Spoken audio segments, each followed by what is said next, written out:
Okay, welcome everyone. This is your grade 11 information video. Myself and Mrs. Many have put together a little presentation. We can't have you in at the school for this. The grade 10s are having their new to high school information video. The grade 12s will have their graduation video. And so we decided to also do one for grade 11s to just remind you that grade 11 is important and we want you to know why it is important. So it shouldn't be a very long video, but for our class of 2023, sit back and let's talk about why grade 11 is super important. Again, this is your team, so you know us already, but Mrs. Many is your counselor and IEL. She does a lot of things, many very important things as you head into grade 11. So any of those post-secondary questions, your career counseling, grad requirements, making changes to your courses, Mrs. Many can help you out with those. And she can also do some personal counseling and some classroom support work if you need that. So please reach out to her if you need anything. And if you're having some struggles in school, for sure, let her know so she can help let you know what's out there to help you out. I do some of the same things, but she's definitely your go-to for post-secondary stuff. I can make some changes to your courses and help you a little bit with program planning. I can definitely help you with your grad requirements and let you know where you're at with that and do some timetable changes. I'm also the person who will deal with you if there are code of conduct concerns, Education Act concerns, attendance. I can help a little bit with classroom supports as well, and then working on program changes if we need to change your program. So together we cover all the bases. If you're not sure, come see one of us and we will refer you to the other one if they are more capable of helping you out. You all know also Constable Marshall, so he is here every second day and he is a really important part of our team. He supports students, families, administration, and teachers in lots of different ways. So I'm sure you see him every second day. He's always out in the hallways, checking in with you guys, seeing how you are. He also ensures safety in our building and makes sure that you can be connected to the right information law enforcement-wise if you have questions for him. So we're going to get into your requirements. It is grade 11, so I know sometimes you think you have a year before you need to worry about these things, but this year is kind of a swing year to know if you're going to be on track for grad or not. So I want to go through this really quick. You obviously need 100 credits to get a diploma, as it says at the bottom of that little chart there. I want to draw your attention to the fact that beside total, it says minimum. So I know sometimes you guys kind of get fixated on 100 credits, but why can't I have a spare? I already have 40. I'm doing so well. 100 credits is really a minimum diploma requirement. A lot of you who are going on to college or post-secondary, NATE, trades, anything like that, you'll probably need a little bit more than 100 credits to get all the requirements for those programs. So we want to work closely with you, Mrs. Many, myself, your family, to make sure you're getting what you need and not just the bare minimum. So some of these key players, you need to have English and social at a 30 level. So that means you need to have the 10, the 20, and then the 30 because 30 has prereqs. You need math at a grade 11 level, so either your -3 or your -2. You need science, biochem, physics, any science at a grade 11 level. So you could be doing bio 20 and have your grad requirement, science 20, any of those 20 level sciences. Again, this is a key example of that's the minimum requirement, but many of you are going to need that 30 level math or science, even if it's just general math and science, to be able to get into those career paths that you want to go to. So if you're not sure and you were hoping to be able to just be done at the grade 11 level, let Mrs. Many know so you can look into that. Phys Ed at a grade 10 level and comm, if you don't have that already, please make sure that there is a plan already in place for you to get that because you should have had that in grade 10. You need 10 credits minimum at CTS Fine Arts Second Languages. So those are 10 credits in that area. So if you're one of those kids that just wants to do cores and get it done and get it out of the way, make sure you are keeping track that you have those 10 credits. And then there's something called additional grade 12 30 level courses. So you need 10 additional 30 level credits. And that is something, it's additional because it's not included with your English and your social. So those are their own requirements. You can't pick those and use them for your 30 level courses. So this is really only a concern for those of you who are going to stop math and science at the 20 level. You need to make sure that you're doing something else at a 30 level to get those credits. And then all the other credits get filled in from anywhere else you would like. We also have knowledge and employability, which has different credit requirements. So you need the English Language Arts -2 or 30-4, math 10-3 or 20-4, science 14 or 20-4, social 10-2 or 20-4, phys ed, comm, and then some other credits in work experience and other areas. So if you're K&E and you're not sure if you're on track, again, see Mrs. Menny or myself. If you're following your program and passing your courses, you should be fine.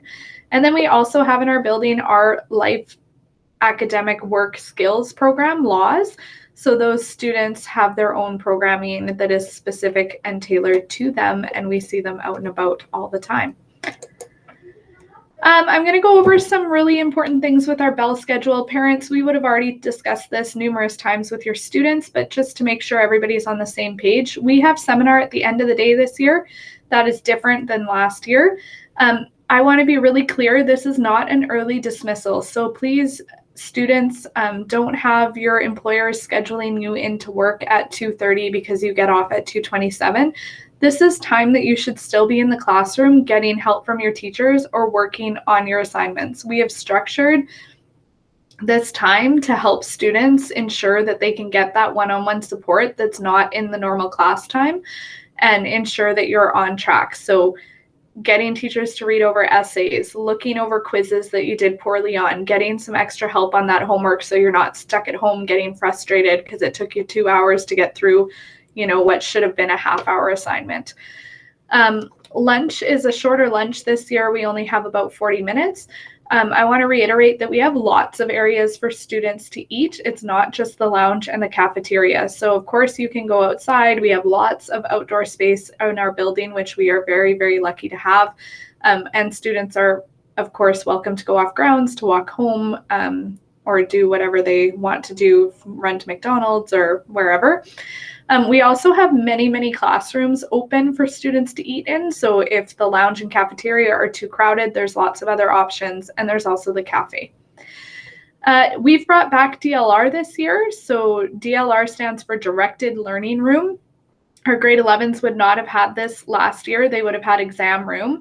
DLR is a little bit different. So how DLR works is that it happens on Tuesdays and Thursdays. If it gets really busy, we can add more dates. It runs from 3:15 to 5.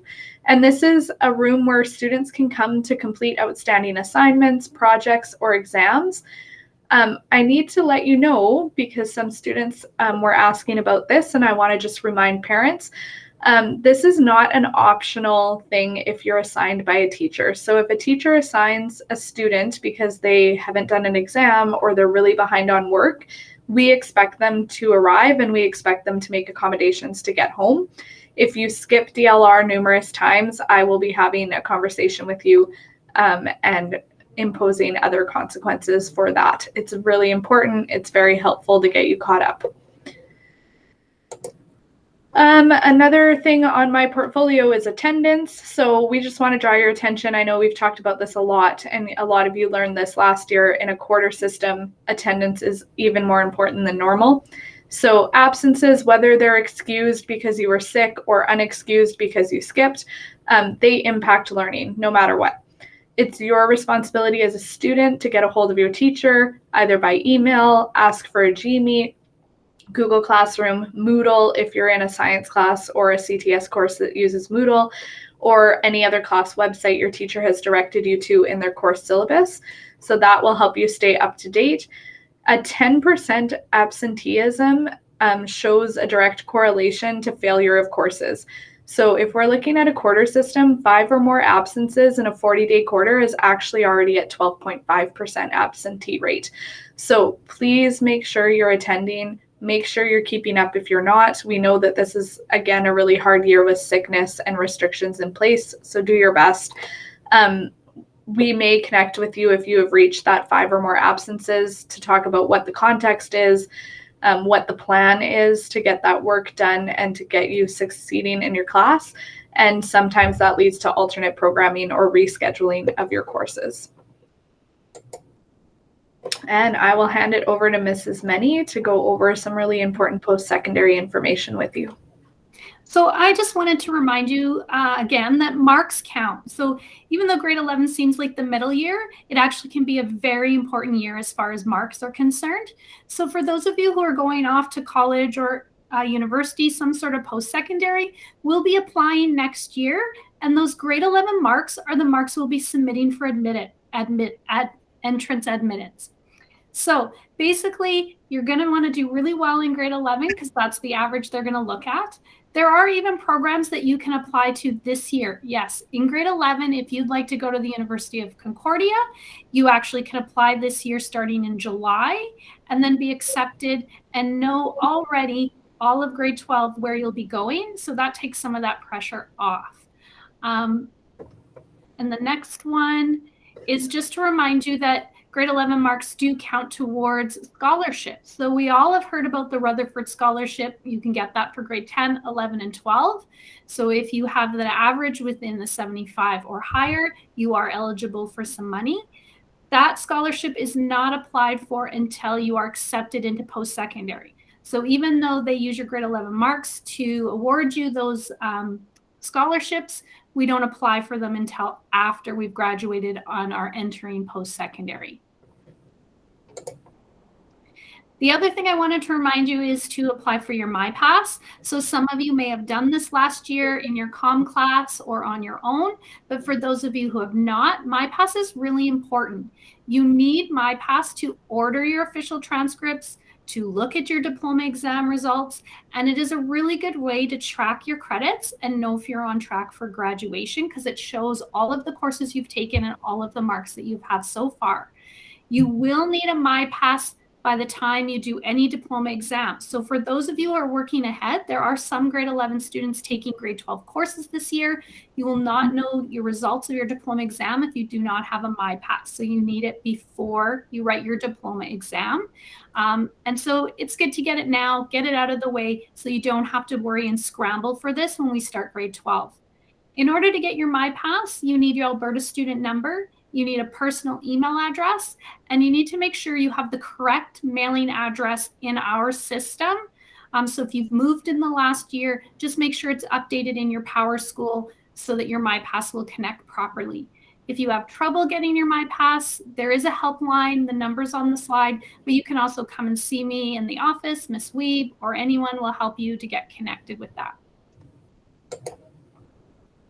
Okay, so that's all we have for you. If you have any questions about anything we talked about, or you think, hey, you guys missed something, I really needed you to talk about this, please reach out, phone, email, head down to our offices.